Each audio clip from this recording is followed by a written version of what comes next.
Hey guys, you're in a nutshell with me, Ina. Okay, today we're gonna touch on the topic of healthcare. Sinasabi po lagi, libre ang healthcare dito. Okay, hindi mo na kailangan problemahin kung sakaling magkakasakit ka. But that's not the case all the time. Okay, healthcare may be free, but there are cases when it doesn't cover all your needs kapag ikaw ay nagkasakit.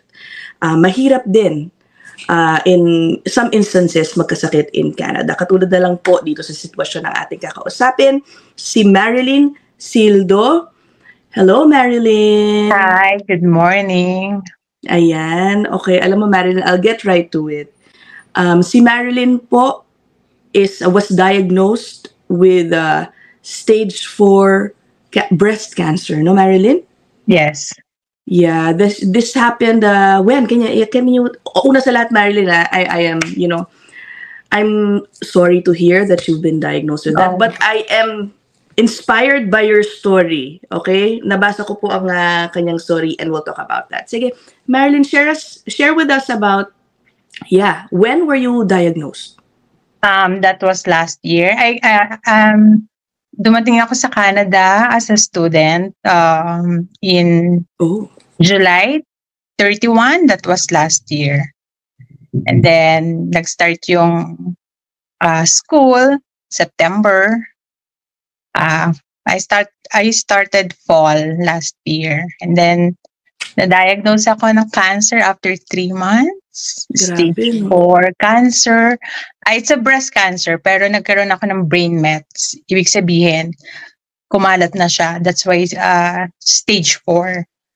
So, sobrang sad. And yun, kasi I experienced a severe migraine, not in my breast. It is started sa brain talaga. So, they found out na marami siyang tiny tumors na sa brain ko. Okay. Then, covered naman siya ng Alberta Health, pero I need to, that time patapos naman na yung school ng first term. So, with the help of my friends, so tinulungan nila akong kasi almost final, and also yung mga instructor. So, I let them know. Para may konting consideration. Kasi I need, na-hospitalize ako for, I think, 10 days. And then, nilipat na ako sa facility ng cancer hospital, Tom Baker. Nag-underwent ako ng brain radiation for 10 days, 10 consecutive days. So, yun yung reason kung ba't hindi ako nag-enroll nung winter, the next term. So, hindi rin ako nakapag-work. That's why. Wait, Marilyn, so you came in as an international student, ano? Yes. Okay, you didn't have any medical issues applying? No, kasi di ba may medical tayo bago dumating sa clear naman siya. So, wala silang na-detect. Even the sa blood chem, wala. Wala. Yes. And you didn't feel anything when you were, Dumating ako dito na. After a month, yun na, medyo may something na medyo weak na yung pakiramdam ko. Parang kala ko baka nanibago lang ako because of the weather, biglang lamig. Yeah. Oh no. Okay. Si Marilyn is also a widow, no? Your husband? Yeah. Yung husband ko, he passed away noong 2021, yung COVID time natin sa Pilipinas. Actually, nag-work siya sa Japan for 3 years. That was 2018, and then umuwi siya ng 2021. Actually, mga 3 weeks lang namin siya nakasama. Oh my. Oh, yeah. Kaya yung baby ko na a month lang siya nang umalis yung husband ko. Tapos bumalik siya is 3 years old na. Hindi niya talaga as in masyadong nakasama.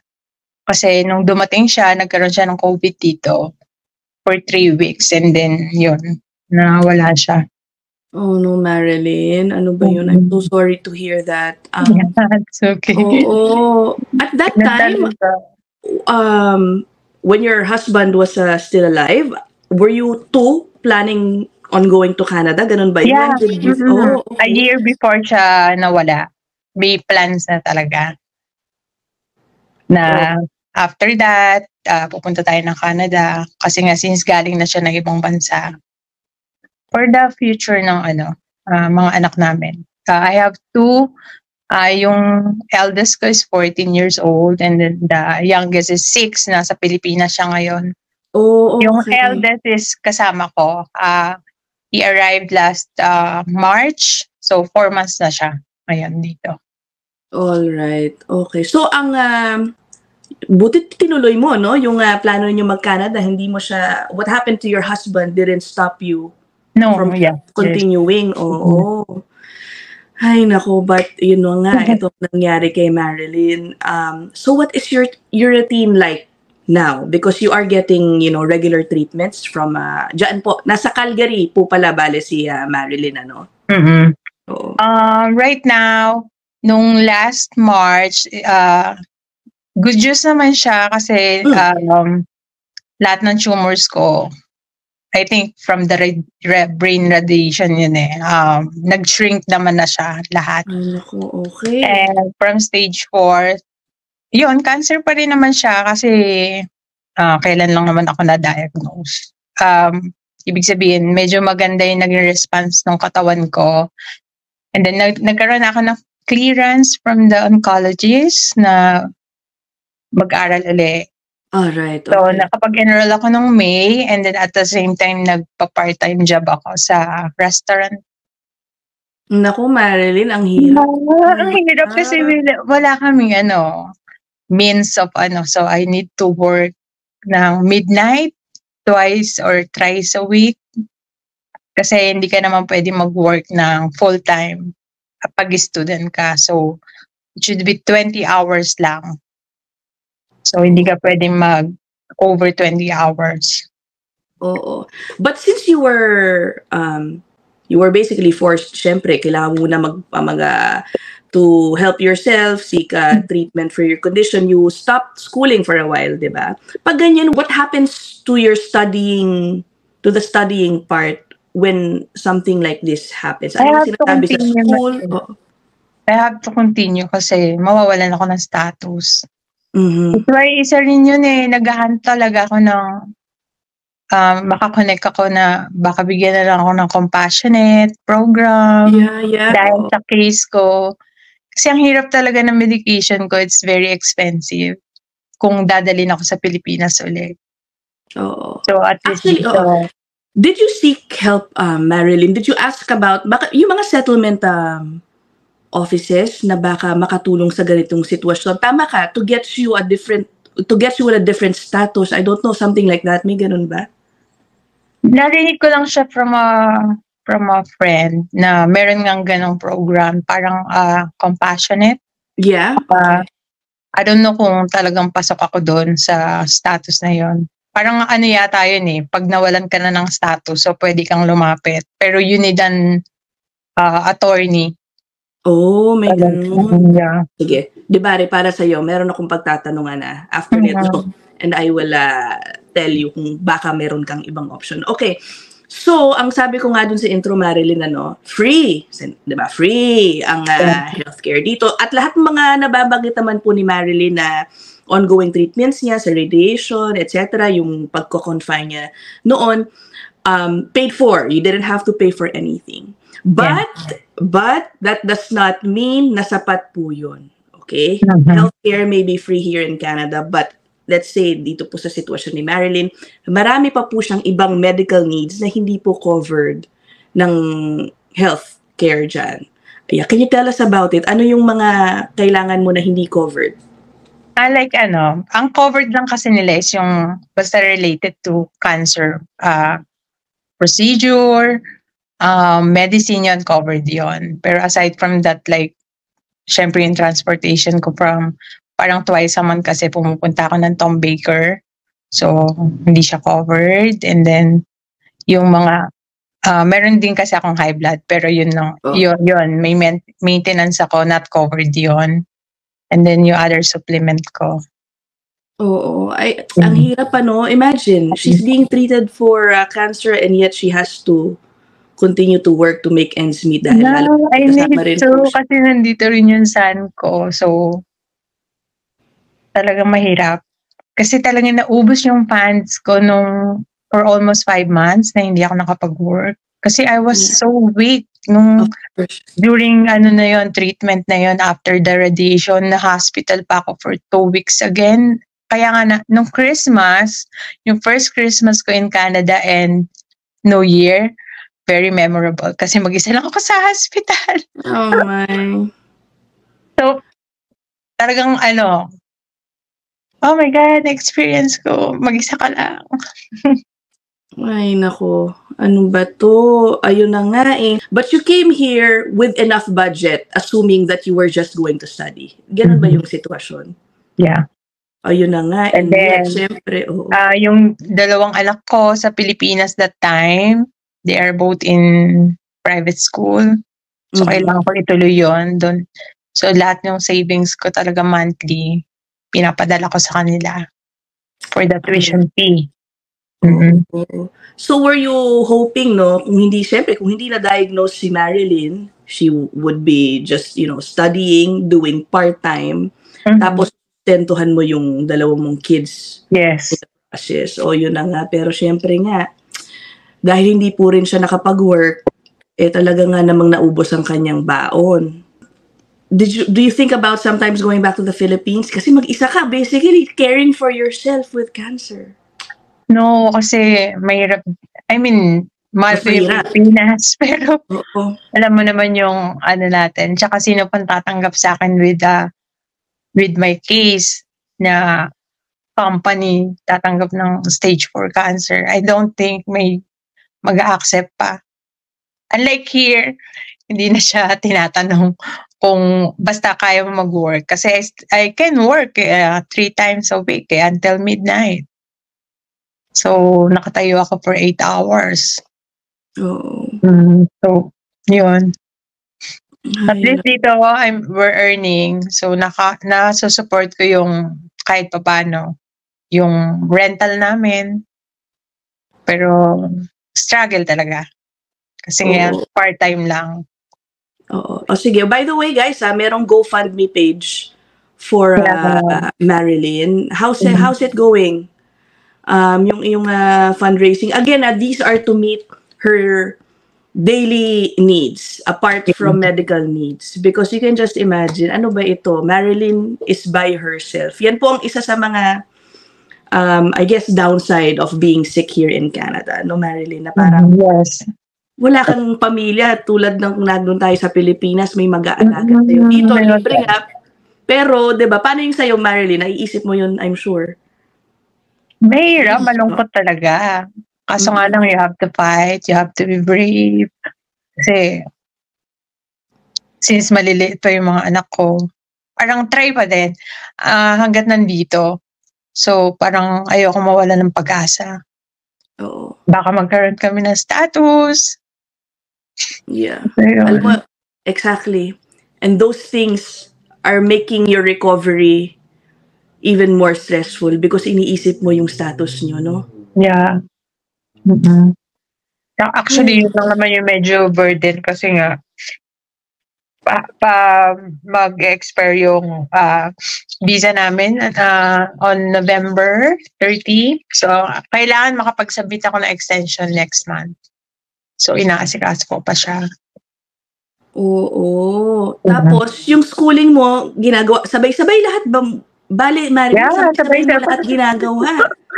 Schedule. Kaya minsan di kita nasasagot kagad kasi busy talaga ako ang school ko is Tuesday and Thursday and then ang work ko is MWF. So, yun. Tapos, kaya minsan pagka midnight yung ang work ko until 1 a.m. So, kailangan ko pumasok ng school ng 8 o'clock. So, kailangan gising na kami by 6 a.m. So, ganun. Ganun yung routine ko from Monday to Friday. And of course, I'm sure that's not helpful with your condition, staying up, working up to that hour. Nang ganun ka late. Wala namang choice. So, etong company na pinapasukan ko last year pa to, tapos nag-rest lang ako for 5 months and then inaccept pa rin ako. So, very, thankful dun sa company ko at least, Oo. If you don't mind me asking, so anong ginagawa mong work? Sa restaurant siya, so dun kami sa line cook, gumagawa ko ng sushi.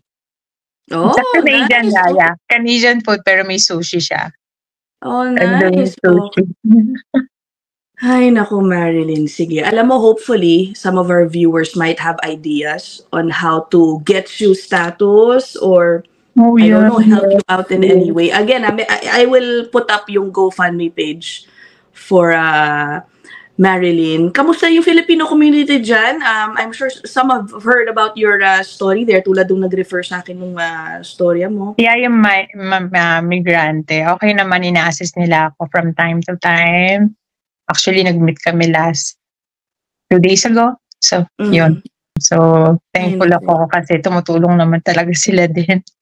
Oo. Ay, naku, Marilyn. Sige, but you know what?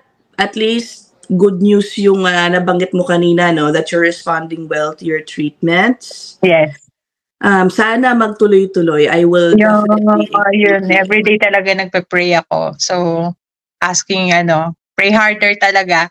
Kasi meron akong procedure, CT scan sa brain and lahat ng katawan ko this end of June. So hopefully maganda yung result. Kasi yung blood chem ko last 2 weeks ago, okay naman lahat. So walang problema. Okay. Alam mo, naisip ko lang ngayon, Marilyn, no? Although, syempre, you're in a difficult situation here in Canada. In a way, do you think naging blessing na rin that, you were diagnosed here than in the Philippines, considering the cost that may have... May purpose talaga si God kasi I think, hindi naman sa ako maano ko. Pero at least dito kasi hindi naman kami as in mayaman para may finances kami for kasi medyo mahal talaga yung gamutan ko eh. I'm taking 3 pills for my cancer every day yon. Tapos yung isa is every 3 months injection for my hormones. Sobrang expensive kasi sinasabi din mismo sa Tom Baker, this is very expensive, sabi ko. Then, compare ko siya sa Pilipinas. Sabi ko, my God, ang mahal pala talaga. Sabi ko, it's a blessing na rin na kung nagkasakit ako, dito ako na-diagnose. Kasi, hindi ko alam kung ano yung mangyayari kung sa Pilipinas ako. Diba? Alam din naman natin. Oo nga. But yun na nga, you're facing a different set of challenges here. But, ay nako, Marilyn. Ang grabe you're so strong. Dahil lahat yun, isipin nyo, guys, ano ba, hindi ko ma-imagine, di ba? You're getting treatments for your cancer, you're studying, you're providing for your children, you're working till 12 midnight, 1 a.m., and then you're worried about, your status here. Diba? Alam mo yon? Sabi ko nga sana, God, ibigay mo na lang yung status sa amin ng mga anak ko para makuha ko rin yung youngest ko. Kasi talagang gusto niya din na, syempre, she's only 6 years old, so dapat nasa undercare ko siya. Oo. So, ano palang update doon? Anong plano mo for the youngest? Right now, hindi ko talaga siya kayang alagaan because of my schedule, yung status namin. So, ayokong madala niya yon na nag-iisip kami. Kasi at least tong eldest ko, nakakaintindi na siya. Kung ano yung pinagdadaanan namin, siya yung support system ko. Pero yung youngest kasi, so syempre. Yeah. We're planning kung maganda na yung status namin, medyo stable. Talagang priority namin na kunin siya. All right. Sana, sige. Unahin muna natin sa pag-improve nga naman more ng iyong tests. Okay, so I will put up yung GoFundMe page for Marilyn. Naku, I hope this episode helps ha. Okay, so alam mo marami pang gagawin. Alam mo si Marilyn, maliban pala doon sa mga sinasabi ko kanina na ginagawa. Imagine the other day, yesterday, meron ka pang mga ina-attenda na mga talk, ikaw yung nagsasalita, ang dami mo pang forum na every weekend, so wala talaga kami pahinga. Sabi ko kay Sean, yung eldest ko, sabi ko, we have to attend kasi talagang we're seeking help, lalo na yung connection sana sa status natin. So, kailangan talaga natin i-workout yun. So, sayang naman nandito na tayo sa Canada eh. Parang wag muna tayong mag-give up. Grabe yung lakas mo, Marilyn. Oh my gosh. Ay, nako. Okay. So, maraming salamat, Marilyn, for sharing this. Again, sana this episode helps in whatever way. Bahala na, okay? I will pray for you. And, guys, yung mga viewers natin, I hope, alam ko, mababait kayo. Let's all pray for Marilyn also, okay? We'll end this episode here. Maraming salamat, Marilyn, and good luck. Let's keep in touch. Thank you so much. We'll end this episode here. Thank you, Ms. Ina. Salamat.